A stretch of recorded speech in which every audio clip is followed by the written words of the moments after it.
everybody. Welcome back to the Everyday Night. I'm Joe. And I'm Jeff. And Jeff, Evening, um, Joe. how are you? I'm very well, thank you. And yourself? I'm good. I've had a productive and successful time recently and Oh, am feeling energized very by good. that.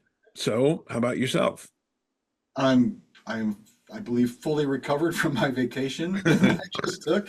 Uh, Managed to There, get a few things done that I left behind me and not didn't think about for a week and a half, and was able to there's, consume those or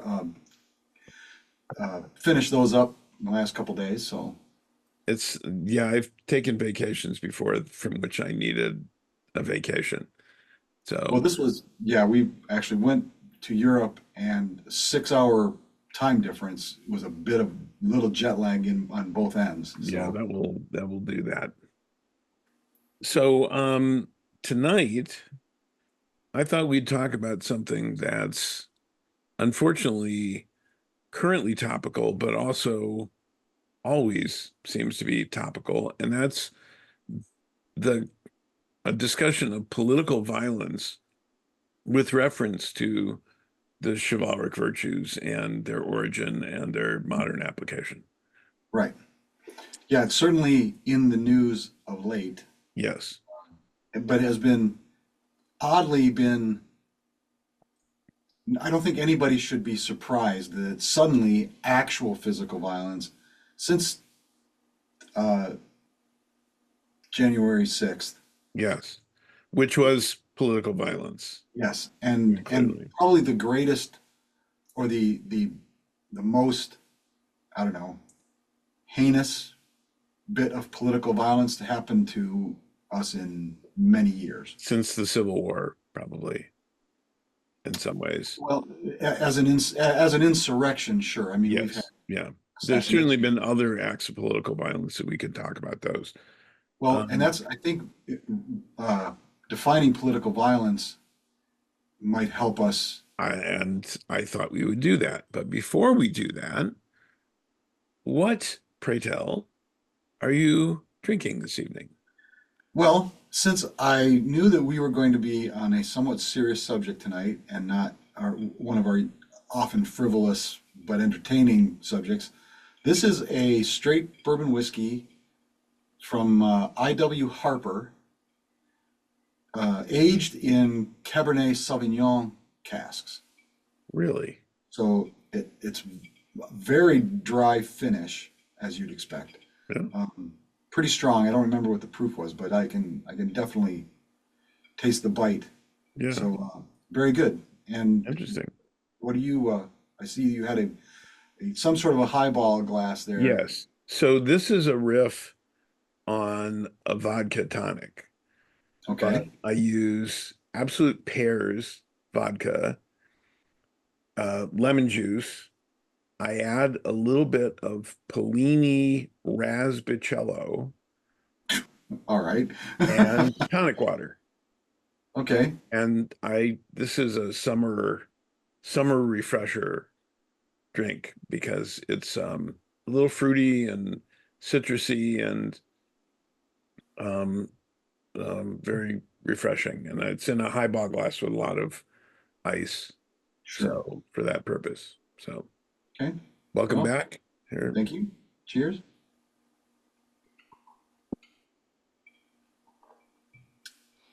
So So political violence. yes, There so are many forms of political violence. there are. But first of all, I mean, we should say that chivalry, the origins of the chivalric virtues, the chivalric code, Hmm. was meant to, there were two things. The conduct of the nobility, the knights, the armed warriors towards each other, the warrior ethic, but Hmm. also their conduct when they weren't fighting. And Yes. that's very broadly speaking, really the origins of that. Um, and so, in a lot of ways, knights, their entire existence I mean, that's the reason that they were called chivalry, and that's the reason for the creation of the chivalric virtues in some ways, or assigning them to the chivalry, applying them to them to keep them in check when they weren't at war. They were the ultimate expression of political violence. If you understand that war is an expression of political violence. Well, Um, right. It's like I've heard it. War is the final act of diplomacy. yes. Or I've heard it said when diplomacy fails Yeah, also, but right. it meaning the same thing. So, one type of political violence is state forces, regimes in control of a state conducting violence. And Hmm. that can be violence against external states or against their own people. Both are types of political violence. Um, Right. Um, and we also have to consider that revolution is a form of political violence. yes, rebel groups, political organizations who want to counter or separate from or overthrow that state. That's Right. also a form of political violence. Insurrection as is a form of political violence, and we've certainly seen that Insurgency, in the all of past those. few years, right?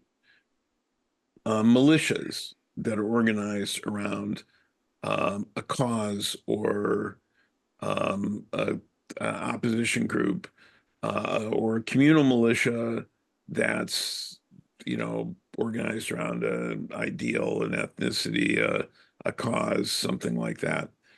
Those they can, unless they commit, they can be organized to for a with the intent of eventually committing some kind of political violence. They can be Yes. organized for defense, but I mean it's a militia, it's armed. The potential is there for committing political violence. Um, And those types of groups are often,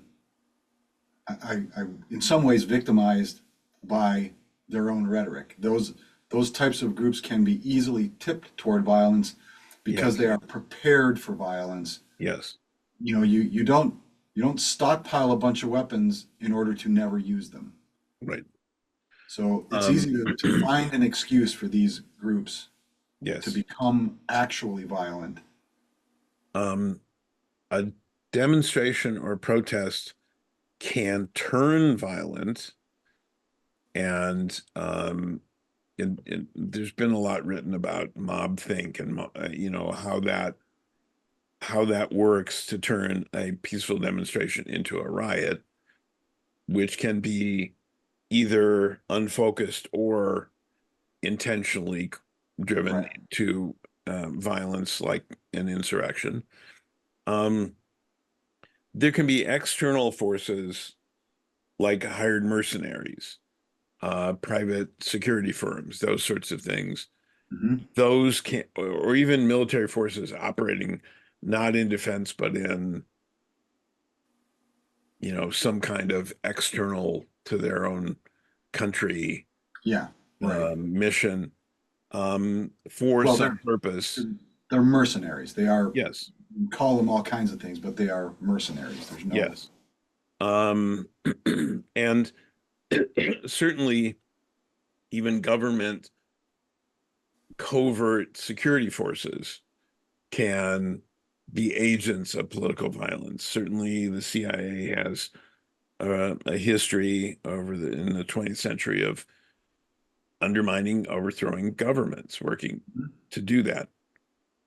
Um, there are also, unidentified groups and loosely connected groups of terrorist cells who commit political violence. right? Um, and there's finally, I think, the lone individual, the lone gunman, the lone actor who's not connected in a when networks are, it can either be someone who's connected very loosely with a network that's has a distributed organization and cells so as to Right. protect the organization, or it can be somebody acting on their own, committing violence. I think it's also worth mentioning that there are people who do things individually against political figures, but not for a political purpose, Right. for some personal purpose.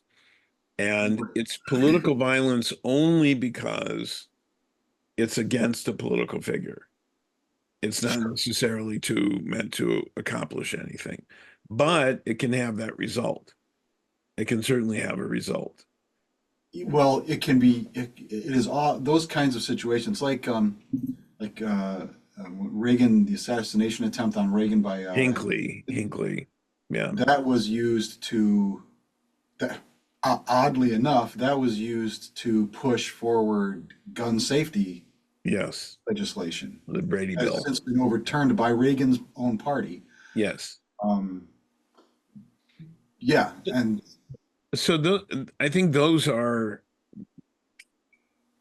it's a whole top. Well, it is a topic we're talking about, but I mean, well, but I there's a think lot written about types of political violence, and that's just an overview of that.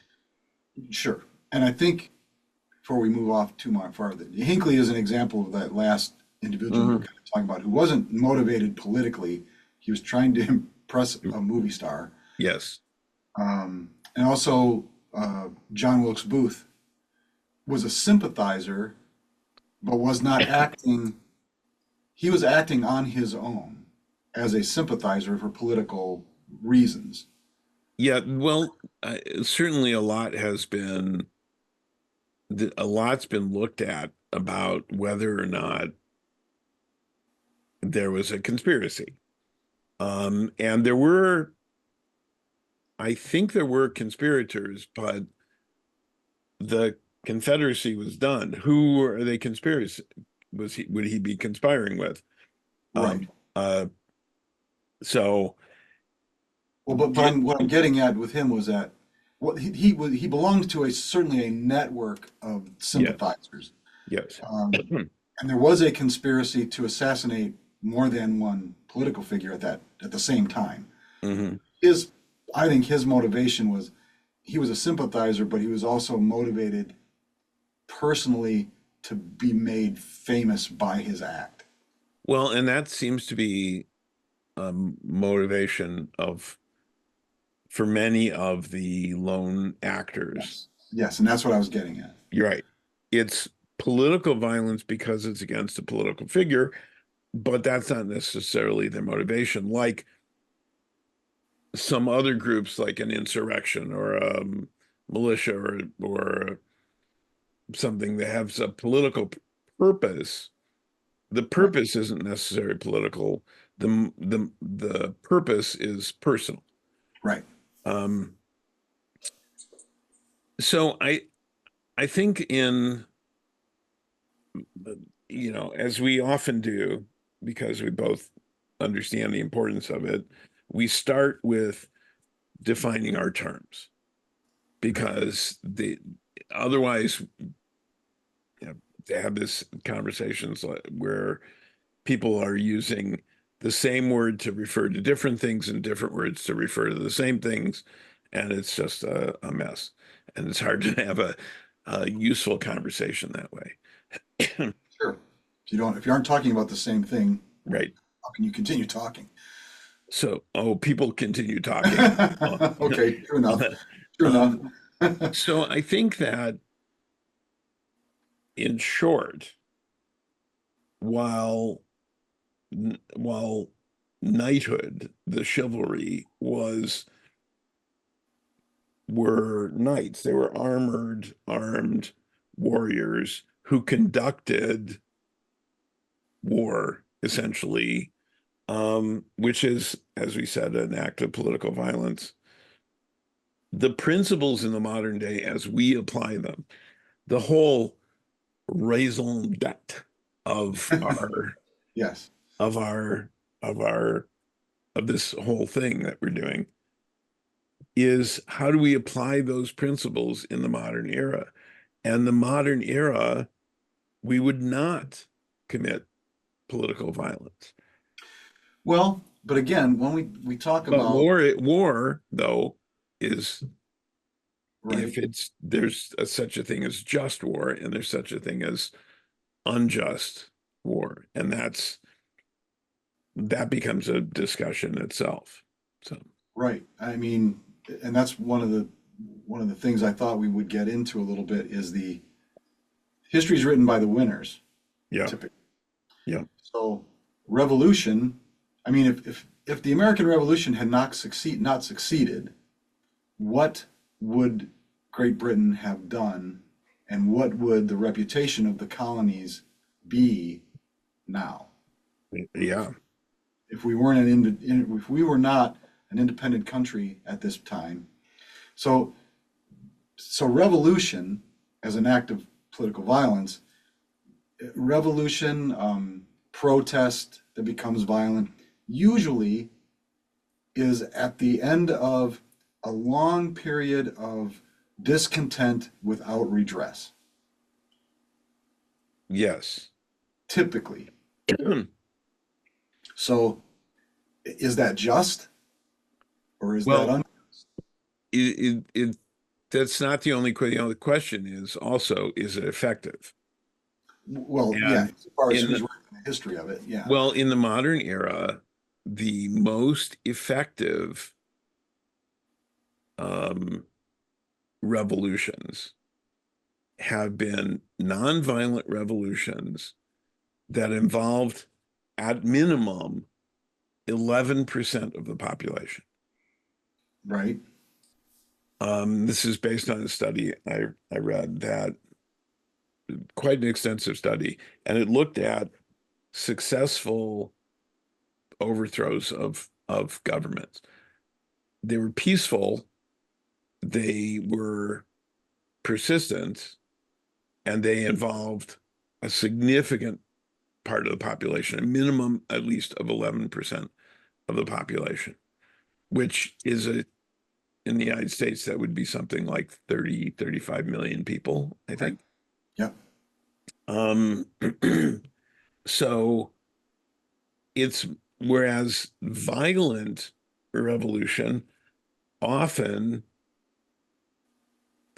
has a backlash to it and only empowers the um, the status quo.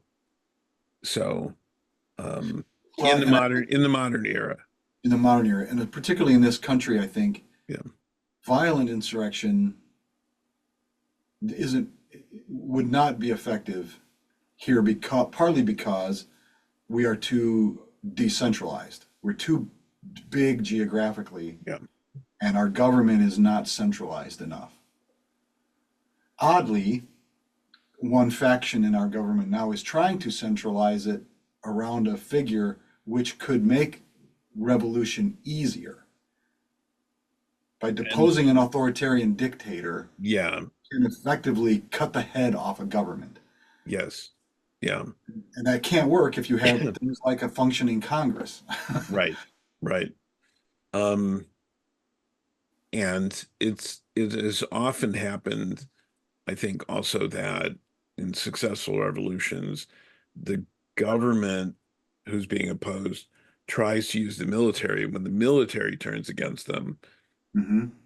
it doesn't not because they're fighting the government, they turn and fight their own government, but because they refuse to fire on the Yes, citizens. yes. So it is odd and uncomfortable to speculate about such a thing happening here. But Well, I mean, our government was kind of designed originally to thwart it. yeah, Like I said, to decentralize it, checks and balances, and all of those things that we talk about in we used to talk about in civics class. civics class. Oh, yeah. Well, it was I don't know if it's still required, but it was required. It's not anymore. It's not even, I don't think it's even offered as a class anymore. In most, or it's not required to be offered, I should say. Yeah. Um, so if, and we often talk about the virtues, and we talk about honesty and courage and loyalty, which could be problematic if are you loyal to, what are you loyal to? The principles? Are you loyal to I was explaining to somebody that and it's pedantic, which I occasionally can be. What? Yeah, that the Pledge of Allegiance, uh, um, I don't think should be to the flag. I think it should be I pledge allegiance to the country and the principles for which it stands, instead of to the flag and the country for which it stands. It's Right. just, yeah, it just, but the the it's a pledge, it's a loyalty pledge to a set of principles. Right. Um, and if it's like the saying, which is often, as in so many sayings, is misquoted by being shortened. My country, right or wrong. I heard that a lot during Yeah. the Vietnam era, but the full quotation is my country, right or wrong. If right, to be kept right. If wrong, to be set right. Hmm. And I think that's more accurate and more meaningful in its own way. Um, when we're talking about the application of the virtues to a situation like that. So, um, So let us go back to the to our origins, our chivalric origins, and what those meant to those individuals who were yes, considered chivalry, right? The members or knights and so on. yes. They were Og have stick. Og, not like Grog, who has rock. And did you not want to go that far back? not that far back. Not that far back? That is Okay. long before the codes of chivalry were developed. Okay. So I think they were initially designed not as a. I think this was a noble class agreeing not to hurt each other too badly Yeah. Yeah. in warfare. That we are going to play by these particular rules. It's kind of like conventions of war, which we have now for Yes. modern warfare. There were conventions of war that also required, if someone yielded to you, you weren't supposed to kill them. You were supposed to take them for ransom. And there's a lot of actually very esoteric and complicated rules. Yes. Very specific.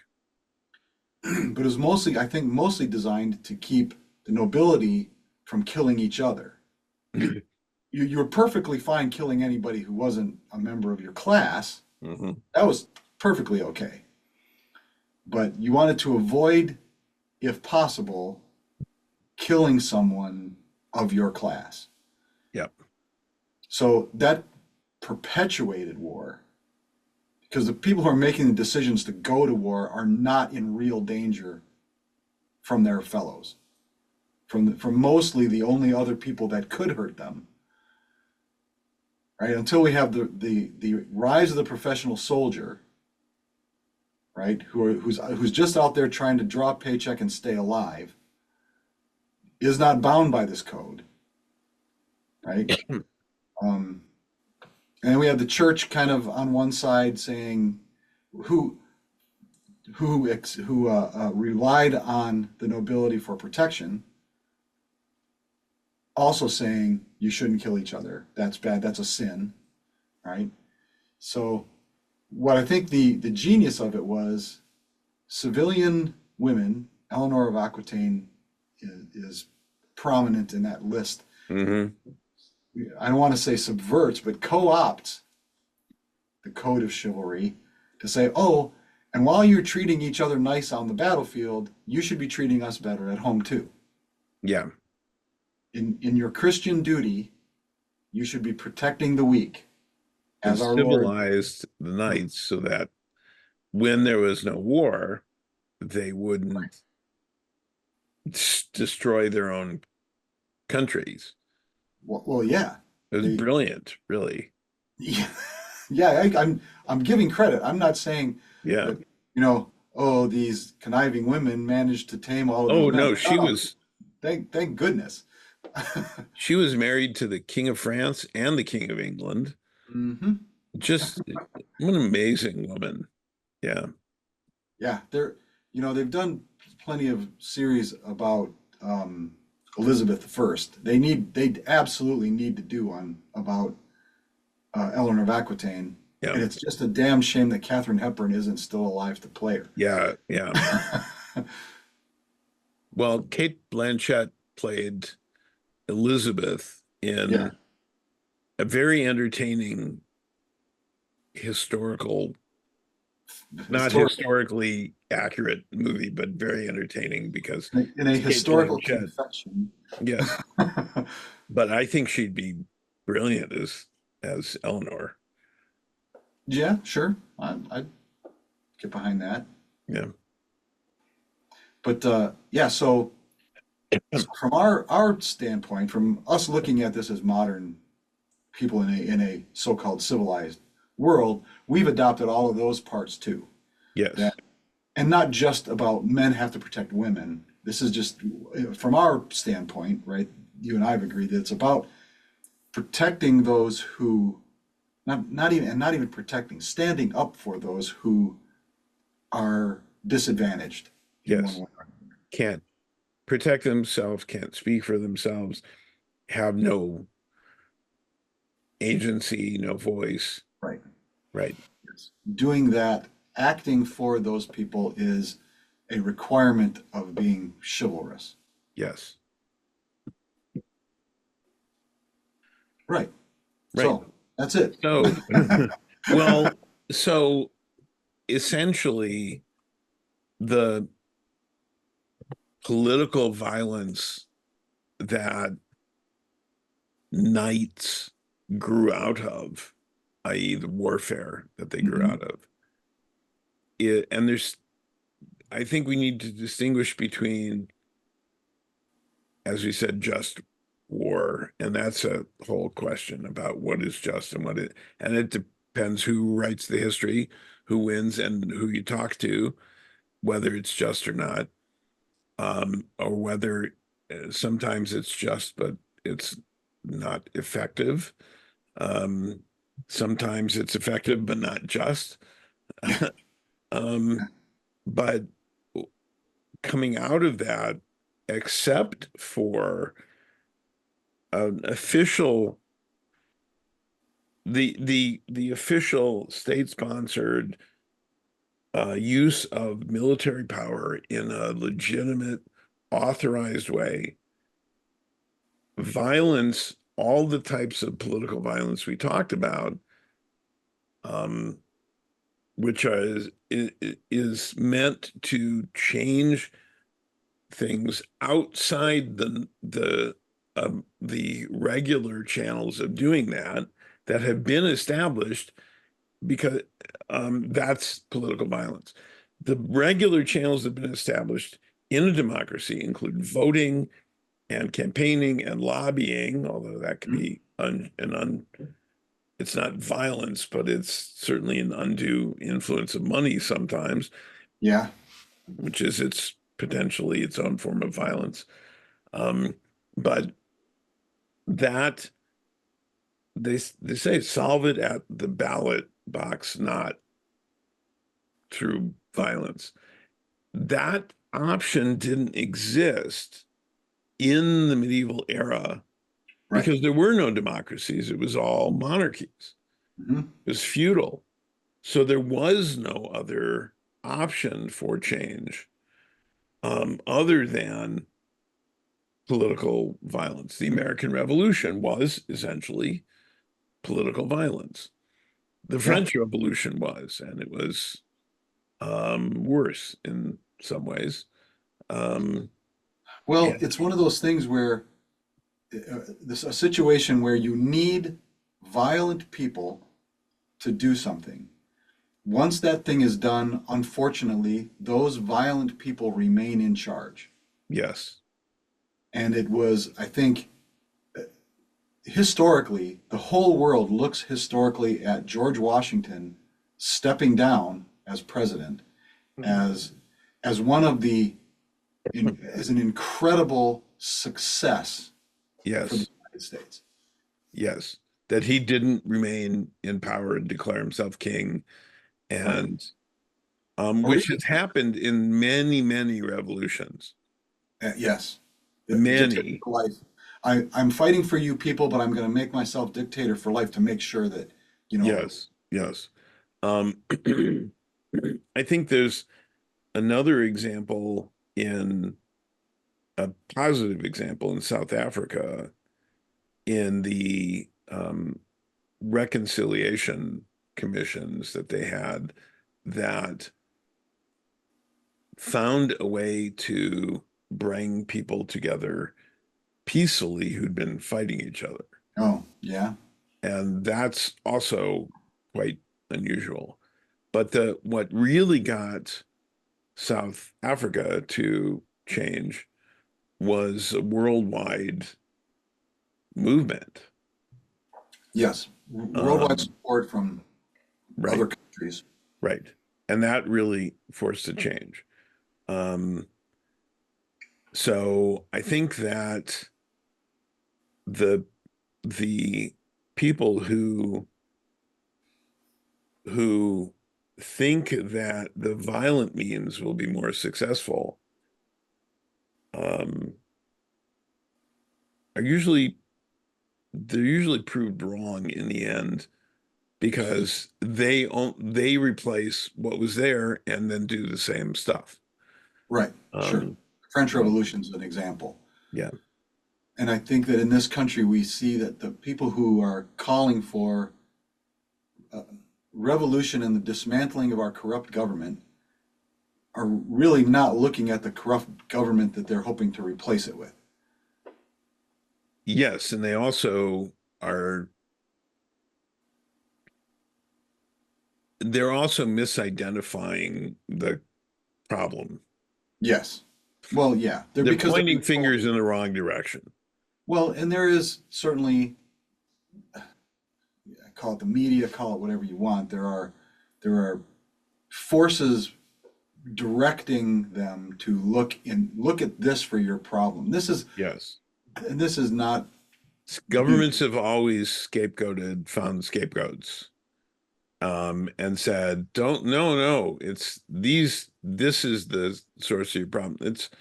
And every 4 years we see that the we see that in political campaign. I mean, now we see it more almost constantly. It's not only every 4 years; it's almost constantly.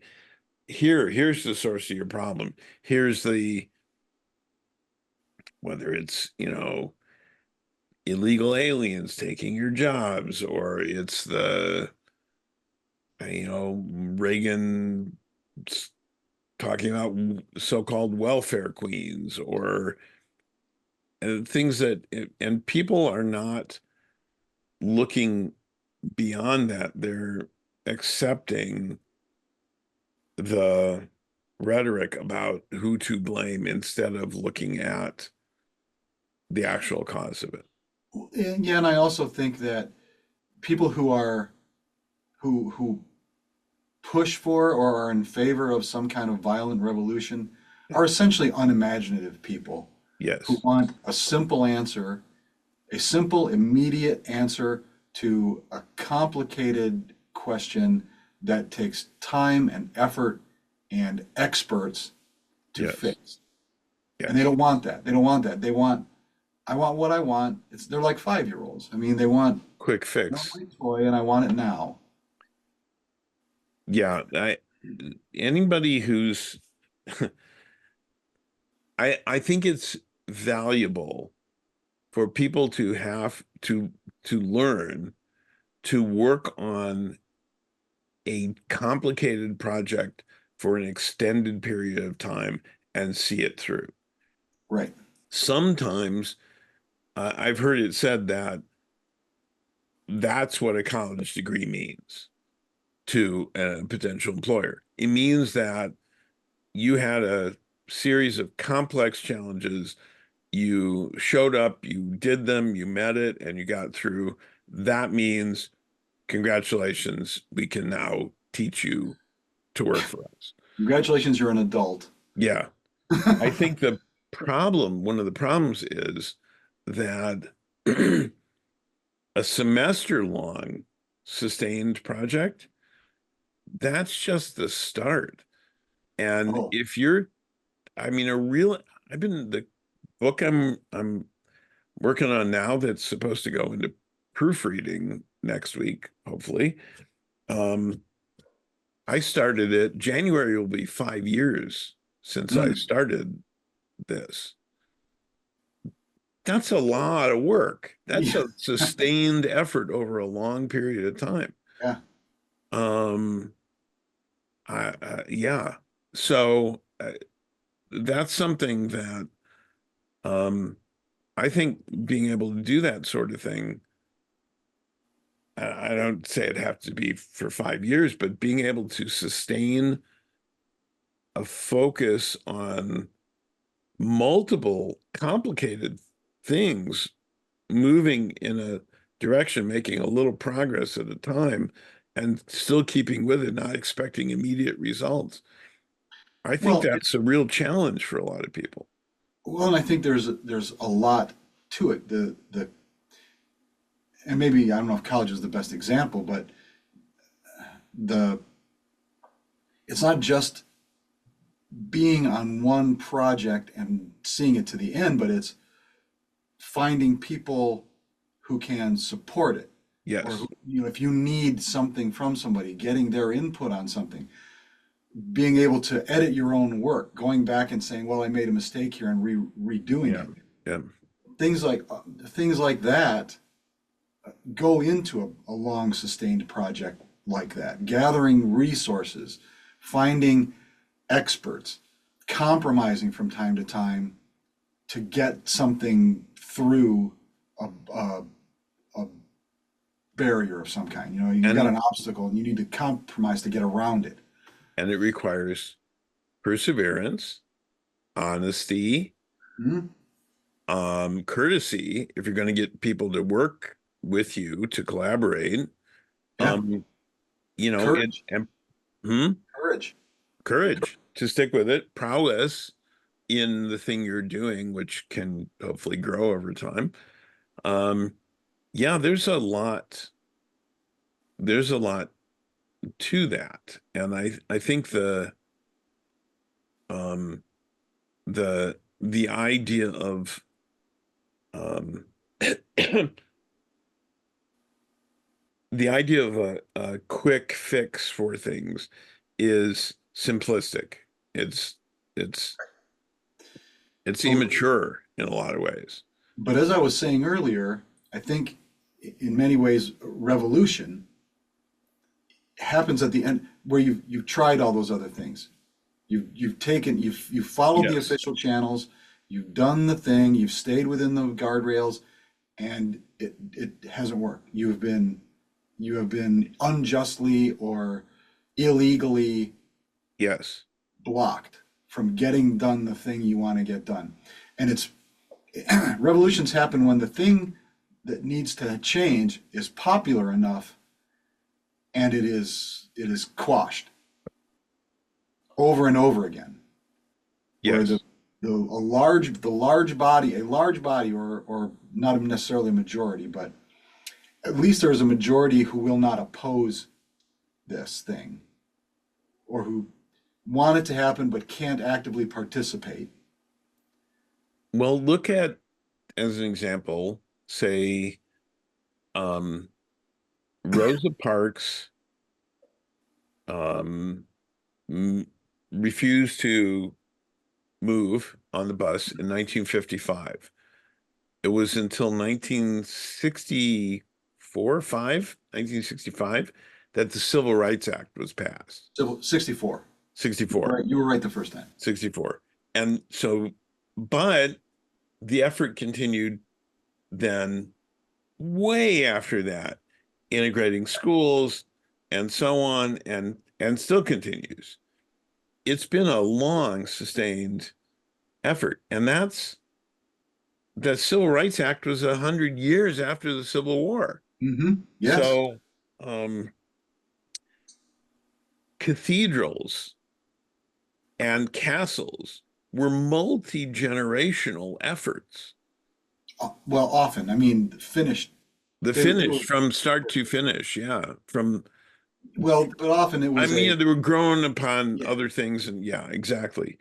But it was, and you'll see there's some cathedrals, for example, where the earliest parts of it are in one style, but then yeah, the later parts of it are a completely different style because it was 100 year or more years later. yeah. Um, the And even a fairly simple early Romanesque type cathedral took decades. yes, the the so people would start things that they knew they wouldn't see the completion of. The the interstate highway system Hmm. was begun under President Eisenhower in the 50s, but I recall in the 80s there were still some highways being finished, connected. Yeah. Well, we're still. I mean, I as a kid, I remember when 696 was being built in Yes, Detroit. exactly, It exactly. was a few blocks from my house, and we would go and play on the construction site, Yeah. much to our Um, much to my parents' chagrin. But um, so I again trying to bring it back to the idea of political violence. Politics is, I've heard it called the art of what's possible and the art of compromise. And it requires people who are working, even if they disagree, they're all working in good faith to try to find a way forward. That can be part of the problem. And uh, when people are frustrated, they can give in to violence. yes, And so I think one of the solutions to that is to find other people who are just as frustrated and pissed off. And rather than egg each other on to violence, to calm each other down and encourage each other to persevere in the path forward. well, I agree, of course. Yeah. There's, but I just wanted to point out earlier. I'm restating this is that sometimes political violence is what is necessary for change. Yes, yes, it certainly has been. I would say that in the modern era, to be effective at political change, political violence is the less effective tool than Agreed. mass organizing. And and Well, we that's have based on the data that I've seen. well, and because communications have changed, Yes. um, personal mobility has changed. The Civil War was an act of political violence. Yes. The South declared themselves independent, and the United States said, "No, you're not," Yes. and forcibly kept them in the Union. Yes. So, and the South still calls that. I mean, or I've heard it in some ways, sort of jokingly referred to as the War of Northern Aggression, Yeah. where the South, all we want to do is keep to ourselves and keep to our ways, which meant slavery, of Yeah. course. Yeah. Yeah. And the rest of the United States said, no, that you're not allowed to do that. Yes. Those are human beings, and we will not have a slave state within our borders. No. Exactly. Yeah. Well, it was the expansion. They didn't want, Well, yes, exactly. as the United States was expanding, they didn't want the territories that were expanding into were not going to allow slavery, and the South didn't like that. So, Well, that was um, a kind of pretty mutual antagonism there, yeah. I think. It's like But they would take one slave, the compromise was to take one slave state and one free state, yeah, right? but You couldn't take just one. you know, it yeah, people who say it was not about slavery are wrong. It Right. was. That's Well, exactly what it was about. it's about states' rights.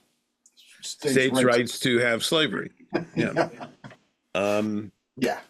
That's yeah. just so disingenuous. It's Yeah. laughable. Um, so that was yeah, there have been several, but there's a prominent work of speculative fiction about what would have happened if the North had not won, had not prevailed. And so two states and who the other countries would be aligning with them, Yeah. um and I find that kind of speculative history really interesting to consider Oh, because sure. so much can hang on small moments. And Yeah. I think the lesson of that is that a lot can hang on the decisions that each of us make about how to proceed. So, um, so I think the while there may be situations where, as the saying goes, those who make protest impossible make revolution inevitable. Mm-hmm. Yeah. Forget who said that, but if that revolution becomes inevitable, the most effective way to do it, as I've said, is nonviolently and massively. But I understand that people may say, you know, fuck it, you know, let's kill the motherfuckers. Yeah, but but again, I don't, that would have a very difficult time succeeding in this country It because of would. how geographically large and how decentralized our government is. Yes. Yeah. Um, this isn't, you can't, march on Berlin and take over the Wehrmacht and be done. We're just declaring ourselves a new government. It just wouldn't work. Yeah. Even if the insurrectionists on January 6th had stayed in the capital, Yeah, it would have just been a siege. it would have been a siege, and they would have been, I don't know how many there were, but they would have been outnumbered when Well, the, and public opinion would have turned against them so quickly. well, it did. And then the Exactly. story was spun, and Well, and this is what we're seeing now. What you're talking about yeah, about how political don't believe violence your can. lying eyes. Believe me instead.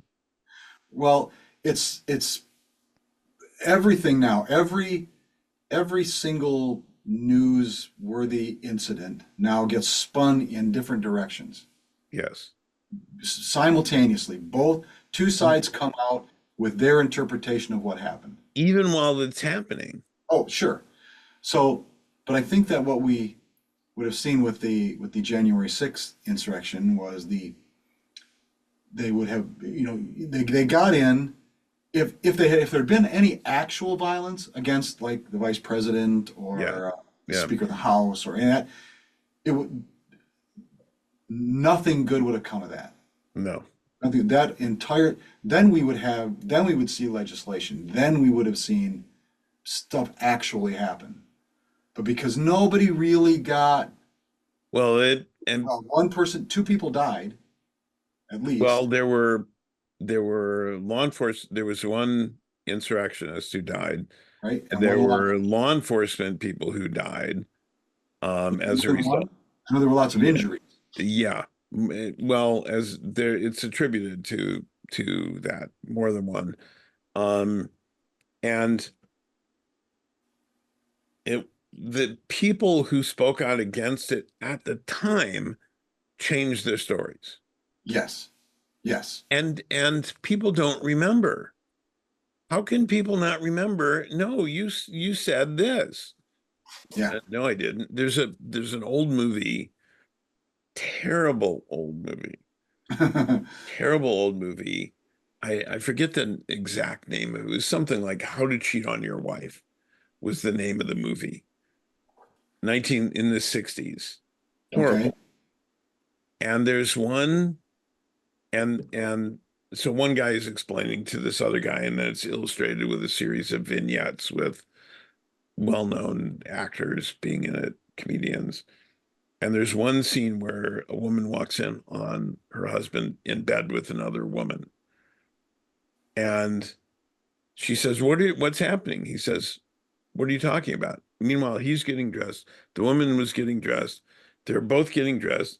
She keeps saying, what's going on? What are you doing? How can you do this? He said, what are you talking about? The other woman leaves. He's fully dressed. He sits down in a chair reading a newspaper as if nothing has happened. And the lesson was deny, deny, deny. Yeah. Gaslighting in some. Gaslighting. And his wife goes, maybe I imagined the whole thing. A classic example of gaslighting taken to an extreme for comedic effect. Well, and the term gaslighting comes from another movie entitled Gaslight. Gaslight. Yeah. Ingrid Bergman, Charles Boyer, Charles Boyer, yes. before he invented spaghetti. That was Boyardee. And he didn't invent spaghetti either, but he invented spaghettios. Yeah. Okay. Okay. Which Um, science, technological leap in pasta.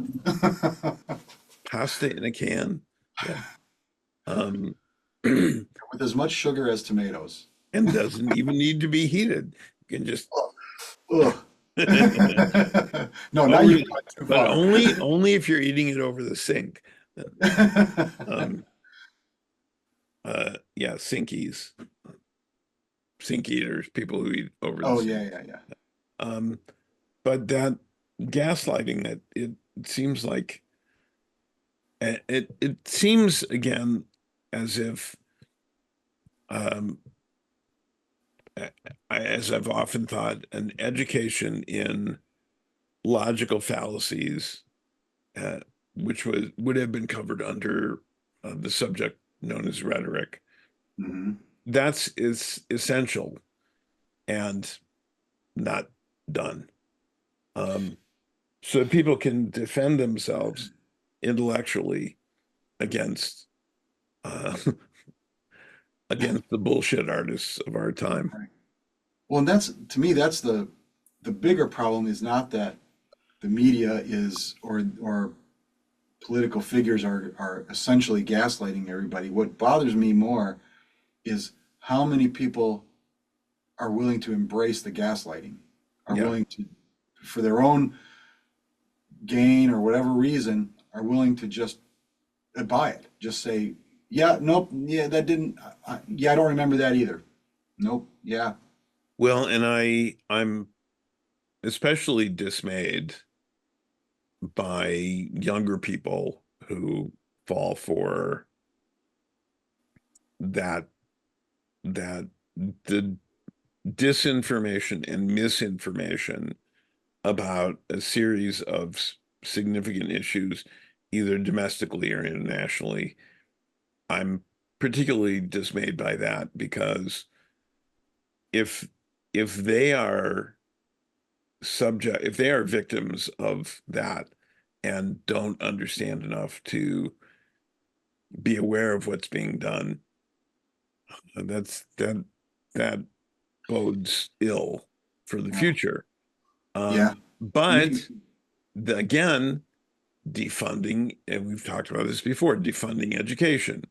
and making education so expensive that higher education is viewed as job training.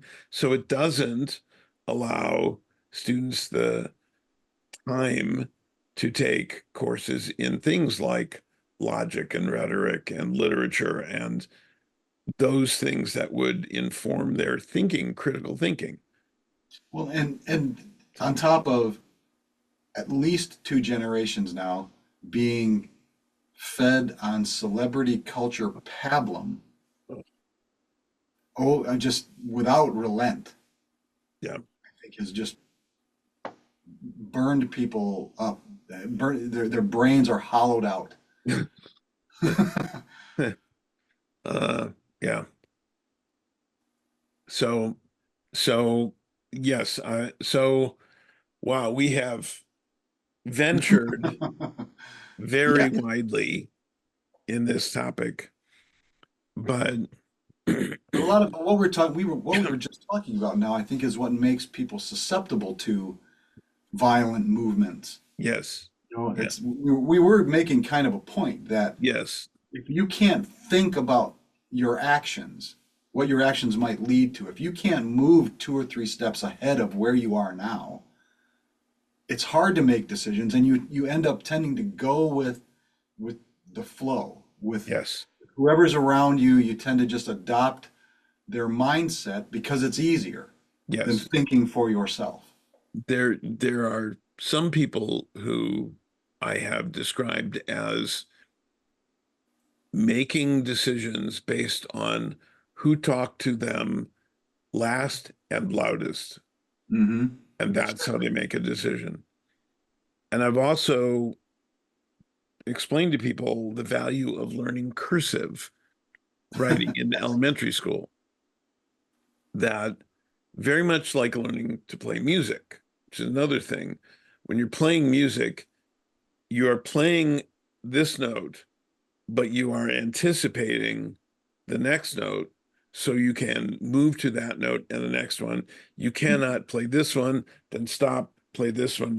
It has to flow together. So you have to be doing this while thinking of this. And the same with cursive.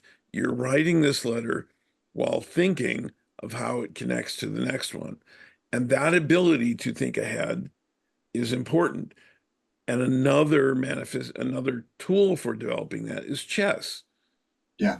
My father taught me to play chess, um, and it's a great way of learning to consider possibilities. Mm-hmm. And Yeah. I was describing to in a several time class over many iterations, talking about design and talking about types of symmetry and including a chessboard, which is diffuse symmetry. There's no, it doesn't Oh, have yeah. an orientation, right? Right. So, and because of that, you have to mentally impose the paths on the board that the pieces can make. Right. You have to envision that. And I would ask students, how many of you know how to play chess? And out of a class of 25 to 30, maybe two or three students would know Mm. how to move the pieces, but they hadn't done it in years. Right. And Well, if you only got two or three, you know, if you only know one other person that knows how to play chess, how right, often do you get to play, right? I'm not as good as I would like to be, but I don't get to play as often as I would like Sure. to. And I don't take every opportunity that I should because it takes time. It A does, game of chess requires an extended period of uninterrupted concentration, and we which just don't is get that as much anymore. something I like. I I, actually have I've enjoyed it too. my father's GI issue chess set from World Wow. War II. It's it's amazing. It's a little paper sleeve. Inside it is a piece of cardboard, like pressboard, like jigsaw puzzle board, Okay. that type, and you unfold it, Right. and it's the pieces are flat little pieces with the piece printed on it, and you Hmm. flip it over into the board, Huh. and Okay. you can move them around. So it's cool. I never knew that even existed. Yeah, I'll show it to you sometime. That's amazing. It's a cool thing. I remember as a kid, I had a little kid, probably junior high and high school. I had a travel chess set. Yep. That was a little, box that folded in half. When you opened it up, it became the board, and there were holes in all of the squares all the pieces had a little peg, Yeah. Yeah. so that they didn't shift around if you were playing in the car or whatever. Um, I played twice a chess game where there was a living chessboard, Hmm. people making the moves. And as I was playing, I was king in our organization and played against the prince, and I beat him, thank goodness, because I would have been really embarrassed having lost against that particular prince. And the next year, the king wasn't there, so they asked me at this same event to play against the king because I was the defending champion. Well, the king at the time had an advisor who was a really good chess player who was whispering in his ear, but his advisor at some point had to leave. So it was No. just the king and me.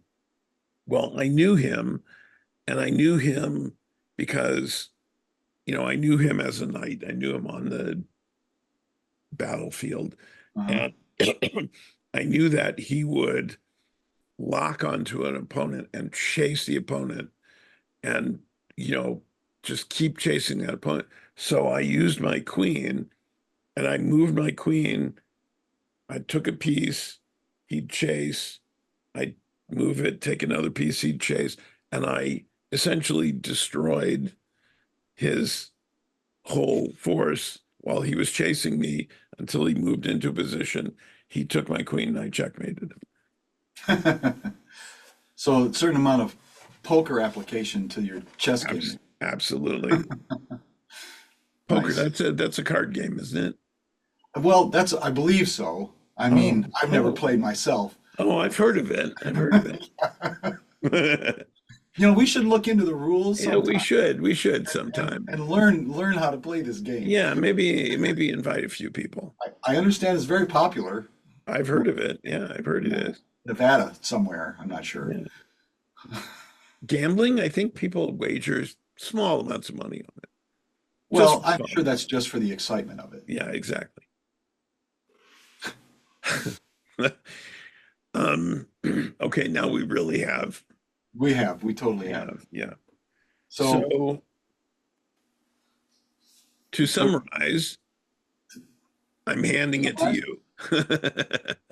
political violence is a last resort of the desperate. Yes.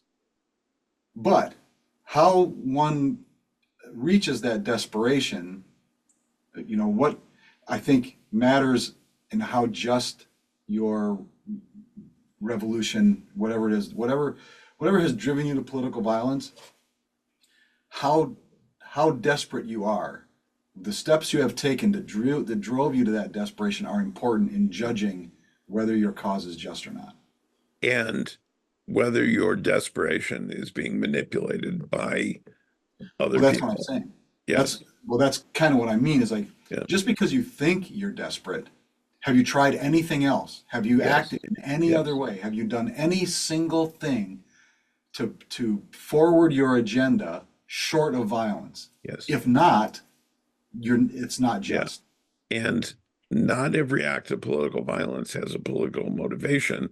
Sometimes it's simply being directed against a political figure for a personal motivation.